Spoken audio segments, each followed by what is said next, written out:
Good morning, good afternoon, and good evening, regardless of where you are. It's always great to spend some time and talk about the gospel, especially talking about the gospel enlightened by Spiritism. Today, we're going to be reviewing chapter 47 of the book Our Daily Bread, which is entitled The Difficulty of Pleasing Others. Before we begin, I'd like to take this opportunity to thank Kardec Radio for opening up its different platforms so that we can have conversations such as this one. Kardec Radio, again, is available in different social media, including the X platform, formerly known as Twitter. And in the X platform, you can actually submit comments and or questions for the Kardec Radio team. Also, Kardec Radio offers their own app where you can have access to conversations just like this one in a podcast format. Before we begin, let's close our eyes, silence our minds, and silence our heart for a little bit so that we can start have our initial prayer. Thank you, Jesus, for all the teachings that you left for us. Thank you for the all the strength that you provide to us, all the incentives that you present so that we can try to strive to become better people. It's not always easy for us to live in the material world, but we're not perfect yet. We're still getting there.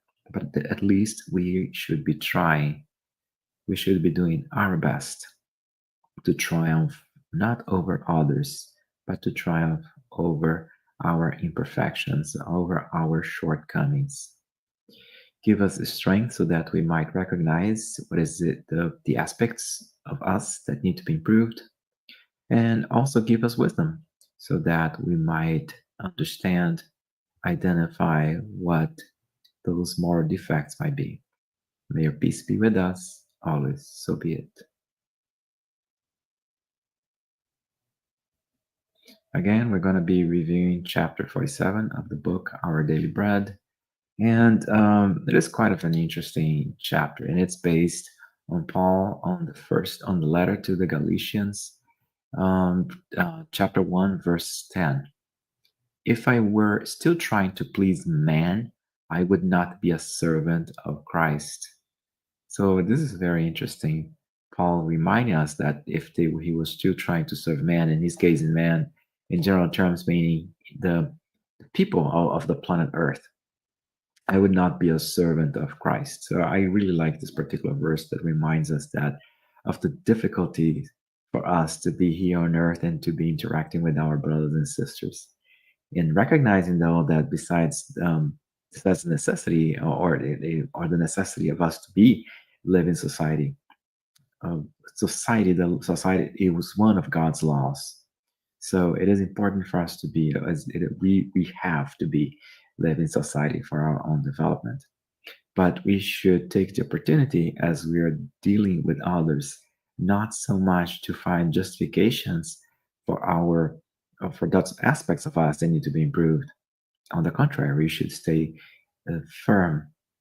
We should be steadfast in our need to improve ourselves and continue our journey to become better.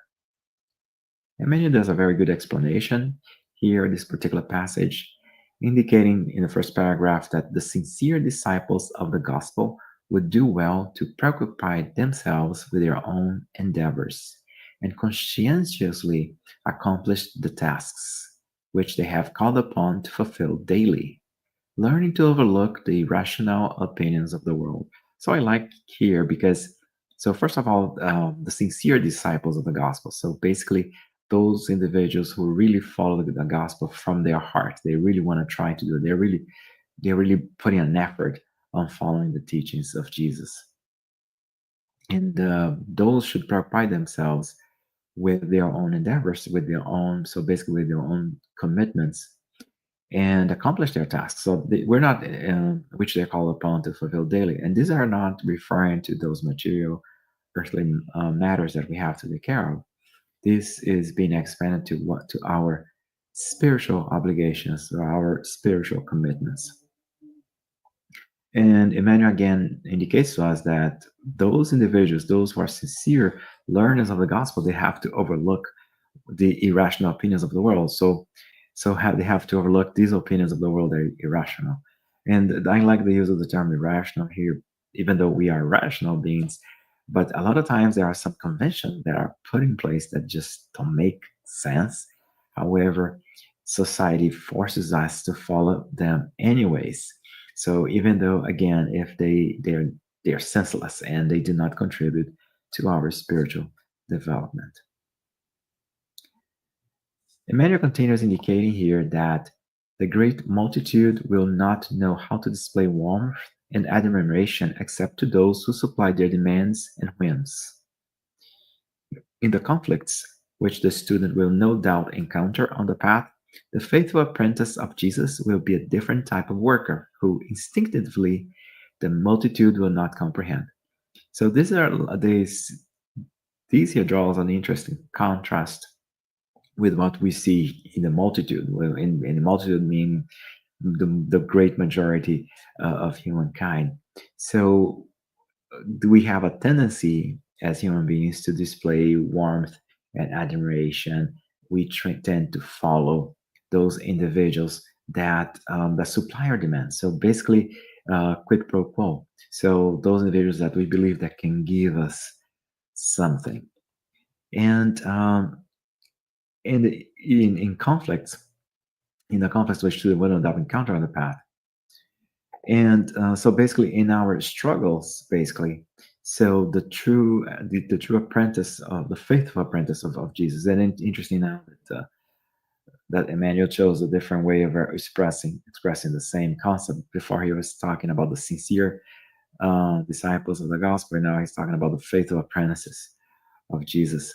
So those individuals will display a different type of worker. They will be a different type of worker. So they're going to be a different. They are going to have a different attitude, and the multitude will not understand.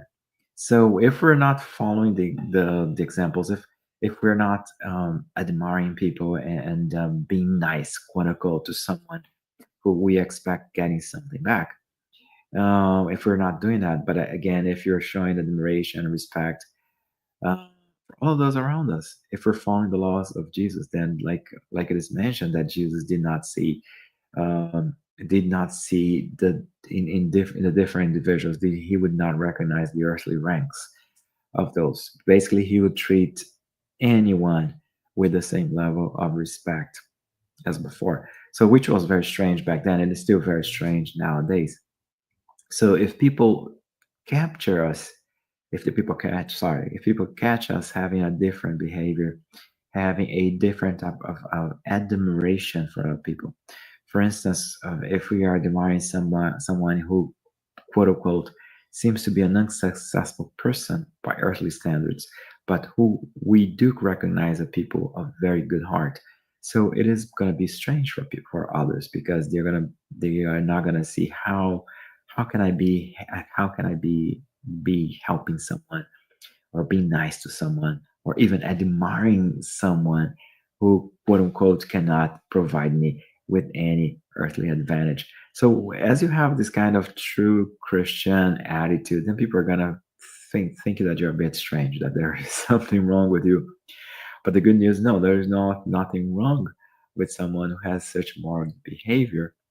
On the contrary, the individual is following the laws of the gospel. He's actually following the moral laws.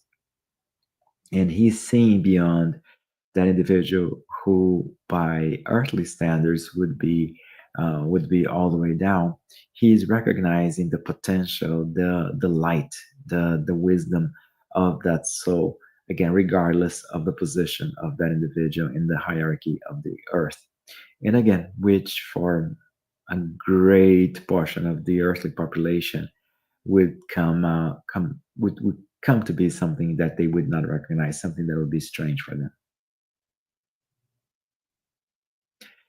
The menu continues here indicating that great inexperience and lack of vigilance will be apparent to the messenger of the glad tidings, who shows concern regarding how the world likes or dislikes him. When he finds himself immaterially wealthy and prosperity, in which the master confers him great economic comfort, some malicious neighbors will inquire as to the cause of his successful triumph. But when he encounters poverty and difficulties, people will attribute these problematic experiences as a retreat in face of the sublime ideals embraced. So it's kind of interesting, again, the way the world sees us. It is hard for us to put ourselves in the minds of others. Different individuals will have different opinions about us. And if we are so concerned about what people are thinking, about what we do or what we don't do, then we're going to have difficulty accomplishing our true mission on earth. And each one of us, according to the Spirit's book, each one of us has a mission. Each spirit that reincarnates has a mission. So that applies to us. So again, if I'm so concerned about what everybody else is thinking, I'm going to be I'm going to disregard the the true Lord of the universe, who is God, and I'm going to have difficulty following the moral laws that God has established for the universe. And so, an interesting thing here is that Emmanuel shows us the contrast between a situation of riches, a situation of opulence, versus uh, the contrary. And so he's like showing us the ups and downs of life. So again, when somebody is doing quite well by earthly standards, then there are different people are going to have different opinions. So that's why it'll be impossible for anyone to have a moral conduct, and he or she is trying um, to use the opinions of others as a guide, because he or she will not know how to act, because people are going to have different opinions and different attitudes and different behaviors, and those behaviors come from so many sources. Each soul is an individual soul that has its own story, its own background. So if whenever others judge us, and people judge us all the time, it's not just a reflection of what those people are seeing right at the moment. It's not a reflection of what those people. It's not just a reflection of what those people have been seeing of us over weeks, months, or sometimes even years. It is a reflection of the background for that soul that has been built over a very long period of time through several reincarnations. So that's what we see here. So it is hard for us to. Others are going to judge us, and again, if we're like all the way on the top, others are going to judge us in different ways. Some people are going to get jealous. Some people are going to make some very comments that are not nice. They're not truthful, and but then if we're doing bad, if we're like now on the low end, then people are gonna say that, hey, those happen because now you retreat in face of the sublime ideals. Now you're in that situation now because you did not follow, you did things wrong, and now you would be you did wrong things and they had the wrong behavior, and now you're being punished. So that's not true. Whatever happens to us here on earth is for a reason. And of course, a lot of the greater majority of the times we are the ones who cause our own misfortunes, and our misfortunes are generated from actions from a lot of them from this life, but also a lot of them from previous lives as well. So again, each one of us has a history. So the same way that it's hard for me to put myself in somebody else's mind and realize how why is that person judge me in such a way or other, it's also hard for others to judge us as well. And regardless of our situation, if I'm in a high situation and people are going to be accusing me of using illicit means to get to that, or if I'm also very on the way down here, all the way in the bottom, and others are going to say, hey, you also made mistakes, you're there, that's why you're suffering now. So regardless of the situation, again, people might have all different types of opinions, but again, it's going to depend on me. I cannot control others, and that's why it's going to be very hard. And interesting that Emmanuel indicates here great inexperience and lack of vigilance.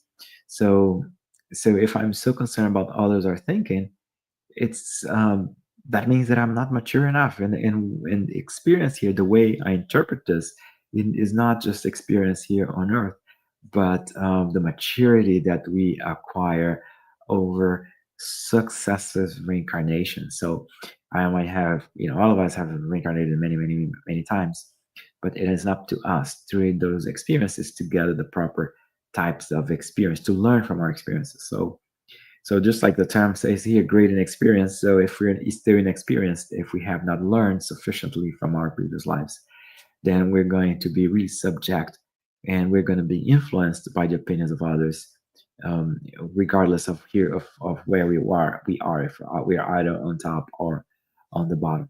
Also, another interesting point that Emmanuel shows us here, indicates to us, is the lack of vigilance as well. So if I'm truly studying the gospel, if I'm really trying to learn the gospel, so I have to stay vigilant. The Spirit of Truth mentioned to us the need for us to pray, and the need for us to actually the need of us for us to love one another, the need for us to and he was talking about spiritists, the need for the spirits to love one another and also to study. But it actually applies to all human beings, right? The need for us again to be nice, to have this feeling of love for all.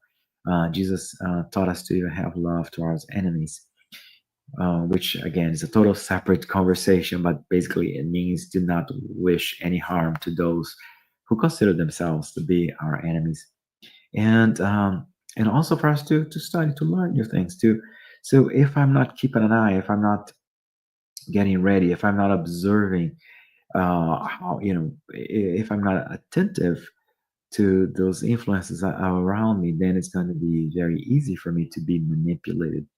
Again, each spirit has a background, so the different opinions and the different ways people are trying to influence to us, each one of us is has his or her way of thinking, and we can never tell what the agenda is of anybody who might be criticizing us. However, we do know the teachings of Jesus, and we know that Jesus is our model and the guide. So that is the kind of guidance that we should be followed, which is spelled in the gospel. Emmanuel continues indicating to us that it is indispensable to strive on behalf of human beings, as one who is aware that the integral task belongs to Jesus Christ. The world will eventually recognize the great efforts of the sincere devotee. However, that will come at another time when its involvement permits.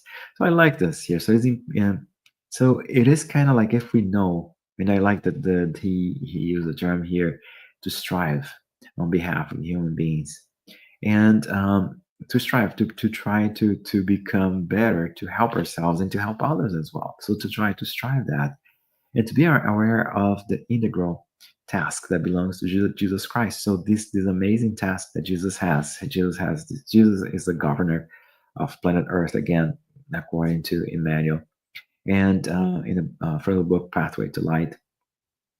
And we see here that this is Jesus' task. So as we're trying to instruct ourselves, as we're trying to better ourselves and trying to help better others as well, we are all contributing to the amazing task. And it's interesting again that Emmanuel used the term integral task, that task that it is a summation of everybody else's task. Uh, and associated with that, Emmanuel reminds us that the world will eventually recognize the great efforts of the sincere devotee. However, that time will only come when its involvement permits. So when the world evolves sufficiently, when the world grows sufficiently, then the world, and in the world mean humankind as the residents here on the planet Earth, they'll understand our attitude if we strive to contribute to Jesus's message, Jesus's mission on Earth. If we're striving to follow God's laws, people might not recognize us today at the present time. However, once they reach that level of advancement, then their minds will be open enough to understand why someone's behavior, although not being in line with the requirements of society, or what was expected in society, was still the right thing to do. And though and finally at that point they would give credit to someone who had the right attitude. Emmanuel continues, indicating that on many occasions the popular opinion is equivalent to that of infantile gatherings, who do not tolerate highly inspired educators on the subject of order and involvement, work and achievement. So again, Emmanuel touches base on this point again of immaturity. So whoever might criticize us for doing the right thing, those individuals do not are lacking the proper maturity, and that's why the fact that you're trying to act, when they man use the term educator, but again this is just an analogy. But and the fact that you're trying to have the subject to have order and evolvement, so order, bringing order to chaos, and evolvement for the planet as well. And work, of course, we're always trying to strive to do what's right, and it requires effort, it requires work and achievement. Because as we're trying, it might take a lot of time. It is going to take a lot of time for all of us, but as we're trying, we're progressing, we're achieving levels. So again, if people are criticizing us for those things, for that kind of behavior, it's just because those spirits do not have the proper level of knowledge, of spiritual knowledge, of spiritual quote unquote maturity, to understand where we stand, or at least where we're trying to get to. So, but again, just because the good news is that just because you don't have maturity today, or you don't have a level of understanding today, it doesn't mean that you would not have that level later. So this is it here, right? So Amen indicating to us, if we're trying to do what's right, then people criticize us for it. People judge us for it. And when I say people, sometimes a lot of people in a whole group, a whole society, does not understand it. So just let it be. Let each one of us has his and hers path to progress, and each one of us has its his or her own journey. So if we're trying to get a little bit ahead and people do not understand it, that's fine, because eventually they will understand what we're trying to do, and not only understand but also value our attitude. And finally, here Emmanuel reminds us that let therefore the sincere laborer of the Christ strive without concern for the erroneous judgments of the gathering. Jesus knows who he is, and that is all that matters. Strive without concern. I think I said concern. So strive without concern for the erroneous judgments of the gathering. Jesus knows who he is, and that is all that matters. So I really like this final paragraph, actually final statement, because people might be judging us for what we're doing or for what we're not doing. But if we're following the laws, if we're following the moral laws that God established for the universe, if we're trying to follow Jesus' teachings, we're striving to do what is right. So even if people criticize us for it, we should not take it into account, because Jesus knows what we're doing. Jesus knows who we are, and Jesus understands that it matters. Again, because Jesus is the most perfect spirit to ever incarnate on earth. So Jesus has the knowledge, has the maturity, has the level of development. Jesus is a perfect spirit.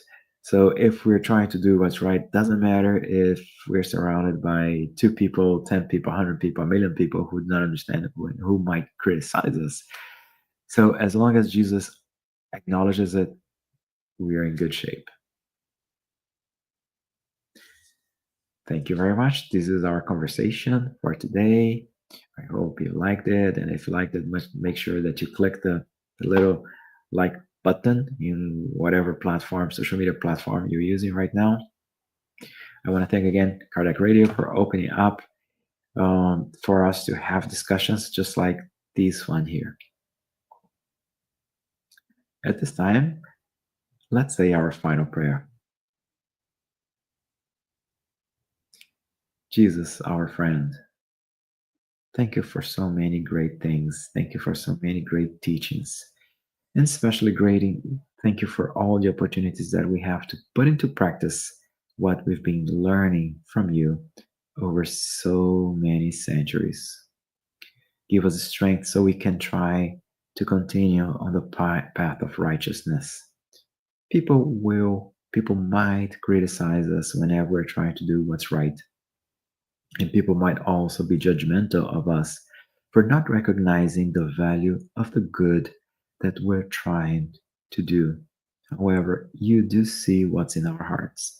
You do recognize our efforts. And you do recognize that regardless of how others might perceive us, as long as we're on the path of good, as long as we're putting in the effort to become better, today better than yesterday, and tomorrow better than ever, then that's all that matters.